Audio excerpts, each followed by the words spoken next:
Hi people, it's Archivist here, and today I would like to divulge my initial impressions of the newest World of Warcraft expansion, the Warlords of Draenor. And I have to say, I am very much enjoying this expansion. It's definitely got a strong emphasis on storytelling. Being an MMO, it can only be so effective. I mean, it can't be too linear, it has to be fairly open-ended, but they have got some great aspects of storytelling in here. For example, voice acting is very prevalent. Not everyone has voice acting, but I think it's fair to say probably the most voice acting I've ever seen in an expansion to World of Warcraft. Not to the point where it becomes annoying, kind of like how it did in the Old Republic. It was almost too much there, just the right amount. And not only is there a lot of voice acting, but it is absolutely top quality. Blizzard are great at two things. They are class leading in two ways. Their cinematics are probably the best in the world, and their voice acting is absolutely superb. You might argue a little hammed up, but it's just so effective. I mean, the people who do it are so good. They're great at conveying the sense that these are different races speaking with different dialects. Although, of course, they do take inspiration from different countries. You know how Draenei sound a bit like Russians, and how Trolls sound a bit like Jamaicans, how Gilneans sound Cockney, things like that. And the character development is also very strong, because I felt like a problem with Missa Pandaria was that I could not focus on a strong enemy until the very end with Garrosh. It never felt like there was a major threat, but now we have these Warlords of Draenor, or Draenor, and it seems like Gul'dan so far, he's quite a big bad guy in this so far. He seems to be like the menace.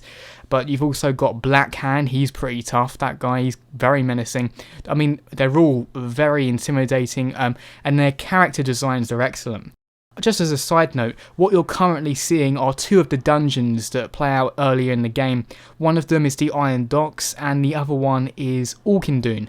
I really like the look of Orkindune, by the way, and you actually face Terrangor. I think Terrangor, yeah, he's quite a notable character as well.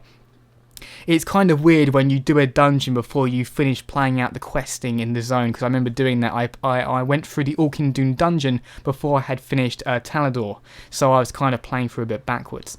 The zones are also very nice. I've talked already at length before about how I really enjoy the zones. So far, now that I've actually had a chance to quest through them, because before I only just basically ran through them, I'd have to say my favourite so far would probably be well, first of all, I was very impressed by the Tanaan opening, but that's not really fair to call an entire zone. That's just the bit around the Dark Portal. But I think I've had the most fun with Gorgrond. Very fun zone. Actually, I mean Talador, because the thing about Talador is I'm not a massive fan of Talador as a zone, but the questing there was very good, and it had some very strong lore points. Same thing in Shadowmoon Valley. And also, if you remember the kind of sort of in-game but not pre-rendered cutscenes that originally came about in the Wrathgate cinematic, they've become very frequent in this expansion, something I very much appreciate because they're very effective. They really show off these lore characters. And that's another thing, as someone who basically plays these games for the lore and the history and the story, these major characters like Thrall and Velen and Marad, especially Khadgar, they feature very heavily in this expansion. Not just in dungeons, if you're just questing, you're constantly talking to them, which I really appreciate, because in past expansions, sometimes the best and most important characters were saved for some of the dungeons, but you really do get to talk to them here and interact with them. The question I ask myself with the Warlords of Draenor is this the best expansion so far for World of Warcraft? And to answer that, we have to go back and think of the past expansions. So the Burning Crusade, compared to vanilla, this was a huge upgrade. There were lots of things it did that people just take for granted. For one thing, this is where flying mounts came in. And I think flying mounts really give World of Warcraft an edge over other MMOs, because you can just fly around anywhere you want. Back then, to be fair, it was only Outland, but that is actually quite rare for MMOs. A lot of MMOs will allow you to go around on a mount, but very few allow you to just fly around all you want. So that was a great thing it introduced. Probably the best thing if you ask me. It also brought in two new races, the Draenei, my favourite race of all, and the Blood Elves, my second favourite race of all. So my two favourite races came in this expansion. It also brought in heroic dungeons, which brings an extra level of difficulty, so you can go back and play the earlier dungeons in the expansion earlier on. So that's a very core thing, and heroics are a big deal in World of Warcraft. The questing was also massively improved from vanilla. If anyone was playing back then, if you remember going through the Dark Portal and going to Hellfire Peninsula, the questing was just so much better. In fact, I remember prior to going through the Dark Portal and arriving in Outland, I despised questing. Questing was awful, I hated it. The only good thing about vanilla questing was the fact that the good quests, so the best quests, seemed really good, because in comparison to the normal quests, they seemed amazing, because the normal quests were awful, and some of them would send you off.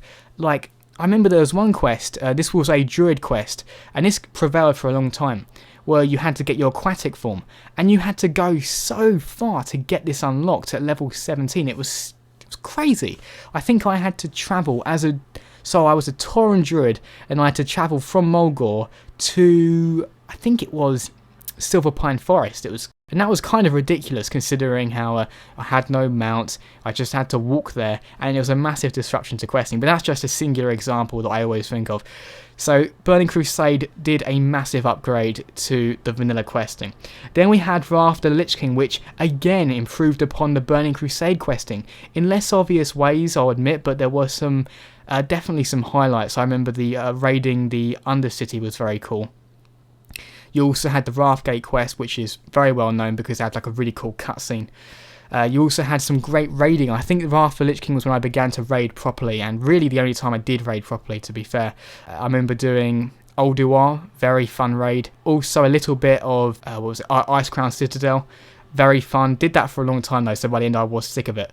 Wrath of the Lich King was a very good expansion, and of course it had the best villain that Warcraft has ever seen, Arthas Menethil, the Lich King, of course, so that was a massive plus. Probably, of all the great things Wrath of the Lich King did, the Lich King was the best of it. It's just, because if you'd been playing the Warcraft RTSs like I had been beforehand, it felt like a natural conclusion to the series, and quite frankly, the MMO could have ended there and there wouldn't be too many loose ends.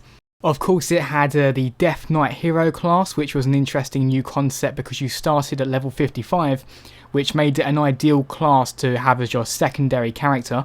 And also there was the fact that the game introduced phasing, which was very useful because it allowed for dynamic environments. It was put to very good use in the Death Knight starting zone actually. In fact, I'd say phasing is one of those things that you forget where it originally came from, but phasing is actually pretty critical to the way World of Warcraft now works. And then you had Cataclysm. This is quite a controversial expansion.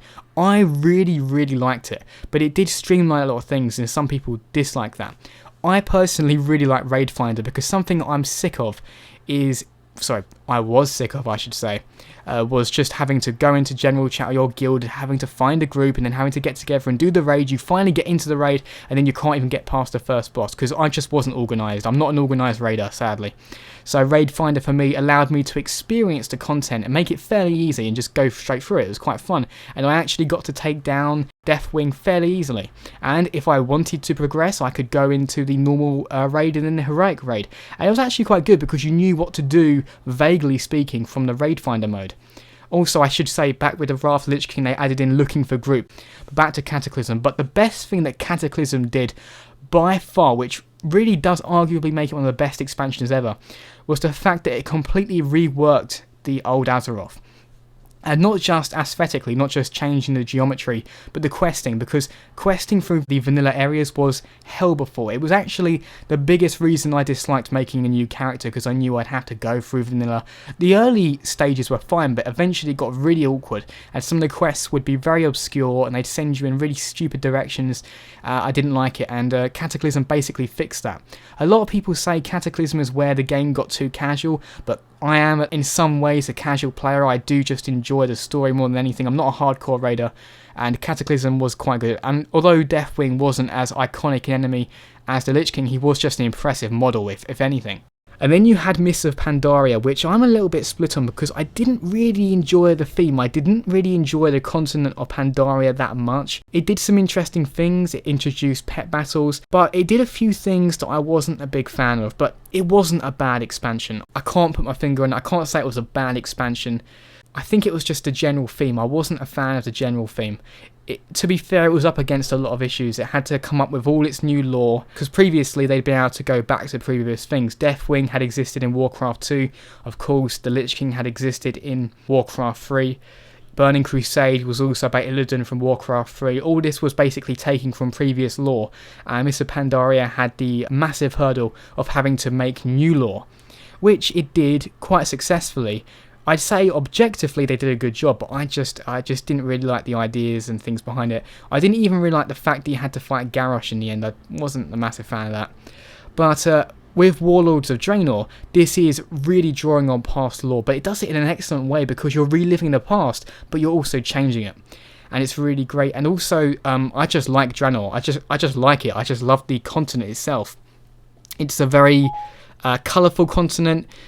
It's very diverse. The questing is very good. I can't say the questing, structurally speaking, is a massive step up from before, but I do really enjoy the emphasis on lore, so it really makes you feel like what you're doing has a point to it. You know, you're not just killing these enemies because you're supposed to, you're doing it because you have to help out the war effort.